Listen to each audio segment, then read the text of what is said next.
This tire still looks new, but the grip is already gone. I destroyed 10 of the most popular all-terrain tires so you don't have to. Same truck, same roads, mud, gravel, wet braking, highway miles, and 20,000 miles of wear. What I discovered shocked me. One tire lost almost half its wet grip before it was even halfway worn. Another tire started chunking so badly on rocks it nearly destroyed the rim. And one tire performed so well it beat brands costing twice as much. The problem is most drivers choose all-terrain tires based on how aggressive they look. Big tread blocks, huge sidewalls, deep voids. But aggressive tread does not automatically mean better traction. In fact, some of the most aggressive tires in this test turned out to be the least predictable when things got wet.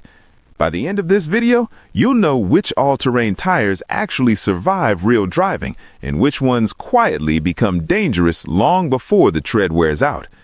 Let's start with the first tire that went through the test. Tire test number 1, Toyo Open Country AT3. When I first installed the Toyo Open Country AT3, I expected solid performance. Toyo has a strong reputation in the truck world, but the real surprise happened on gravel roads. Most all-terrain tires behave the same way when pushed hard on gravel. You turn the wheel, the truck starts sliding sideways, then the tire struggles to regain grip. The Toyo didn't. Even when the truck began drifting slightly, the tire recovered traction almost instantly. That made the truck feel far more predictable than I expected. Then came the wet braking test. From 60 miles per hour, the Toyo stopped in 134 feet. That's excellent for an all-terrain tire. But something strange started happening around 15,000 miles. Wet braking distances began creeping up. Not dangerously, but enough to notice. The rubber compound was slowly hardening with age, and that's something many drivers never realize. Because here's the first trap with all-terrain tires.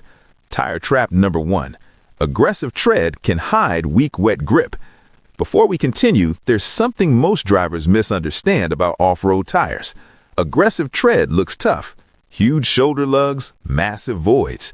But when rubber compounds harden over time, wet traction drops dramatically.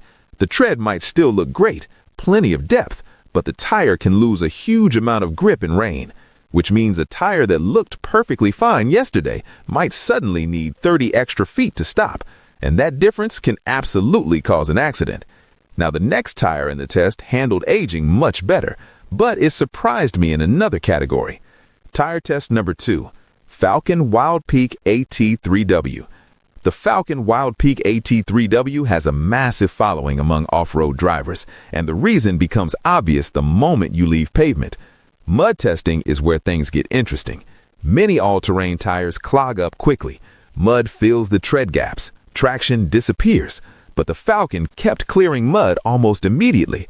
The tread pattern basically self-cleaned as the tire rotated. That allowed the truck to keep moving even when the trail got sloppy. Then came durability testing. After 20,000 miles, I expected to see uneven wear. Most aggressive tires begin developing cupping or vibration over time. The Falken didn't. Wear remained surprisingly even. But there was one thing I couldn't ignore: road noise. On rough highway pavement, you could clearly hear the tread pattern working. Not unbearable, but noticeable. Still, the Falken proved one thing very clearly. This tire was built for drivers who actually leave pavement. But the next tire in the test handles something far more challenging: snow. Tire test number 3, General Grabber ATX. The General Grabber ATX doesn't get as much attention as some bigger brands, but winter testing changed my opinion immediately. On snow-covered roads, the Grabber felt incredibly stable. Acceleration was smooth, and braking distances were shorter than several other tires in the test. The reason comes down to the tire's winter certification. It carries the 3-Peak Mountain Snowflake rating, which means it meets strict snow performance standards. But what impressed me most wasn't traction, it was predictability. Even when pushed hard on wet pavement, the tire never felt nervous. No sudden loss of grip, no weird sliding, just consistent, predictable handling. But there was a downside: fuel efficiency. Because the tire is heavier and built with stronger sidewalls, the truck lost about 1 mile per gallon compared to some competitors. Not a deal breaker, but something worth knowing. However, the next tire in the test faced something far worse than snow: sharp rocks. And this is where the first real failure happened. Tire trap number 2, weak sidewalls. Some all-terrain tires look extremely tough. Huge tread blocks, aggressive shoulder design, but underneath that tread is a thin sidewall construction. During rock testing, one of the tires in this group developed sidewall damage within minutes. Once that happens, the tire is finished. The truck in that test had to limp nearly 30 miles back to pavement on a damaged tire, which brings us to the tire designed specifically to survive that kind of punishment. Tire test number 4, BFGoodrich All-Terrain TA KO2. The BFGoodrich KO2 is almost legendary in the off-road world. Expedition trucks, overlanding rigs, desert racers. This tire shows up everywhere, and the reason becomes obvious when you see the sidewall. BFGoodrich uses a triple-ply sidewall construction, which dramatically reduces puncture risk. During rock testing, the KO2 absorbed repeated sharp impacts. No cuts, no bulges, no failures. But what surprised me most happened much later. After 20,000 miles of wear, the tire still gripped gravel extremely well. Many aggressive tires lose that edge over time. The KO2 didn't. However, there was one weakness: wet pavement. Stopping distances were slightly longer than some newer tire designs, still safe but noticeable. And that leads to the next mistake many drivers make. Tire trap number 3, soft rubber that wears too fast. Some budget tires feel fantastic when brand new. That's because they use very soft rubber compounds. Soft rubber grips well at first, but it also wears extremely quickly. After only 10 to 15,000 miles, the tread shape can begin changing. That leads to vibration, noise, and longer braking distances, which brings us to the tire that handled long-term wear far better than expected. Tire test number 5, Cooper Discoverer AT2S. The Cooper Discoverer AT2S surprised a lot of people in this test. Unlike many aggressive all-terrain tires, Cooper focused heavily on daily driving performance.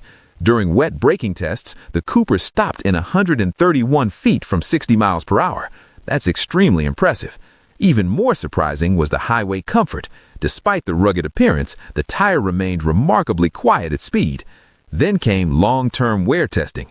After thousands of miles, the tread remained very even. No cupping, no vibration, and drivers commonly report getting 60,000 miles or more from these tires.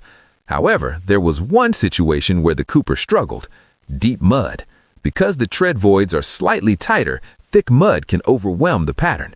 Still, for drivers who spend most of their time on pavement and gravel roads, the Cooper delivered one of the best balances in the entire test. Which brings us to the biggest surprise of all: the tire that won the test. When the testing started, I expected one of the big off-road names to dominate: BFGoodrich, Falken, maybe Toyo. After all, those brands build tires specifically designed for rough terrain. But after 20,000 miles, the tire that consistently delivered the best overall performance was one almost nobody buys for serious off-roading: the Michelin LTX AT2. Michelin designed this tire primarily for durability and efficiency, not aggressive rock crawling. Still, during testing, it dominated the categories that actually matter to most drivers: wet braking, highway comfort, long-term tread life. Many owners report 70,000 miles or more before replacement. And during highway testing, the Michelin delivered the shortest wet braking distances of the entire group. But Michelin made one clear compromise: extreme off-road conditions. Deep mud and rock crawling are not what this tire was built for.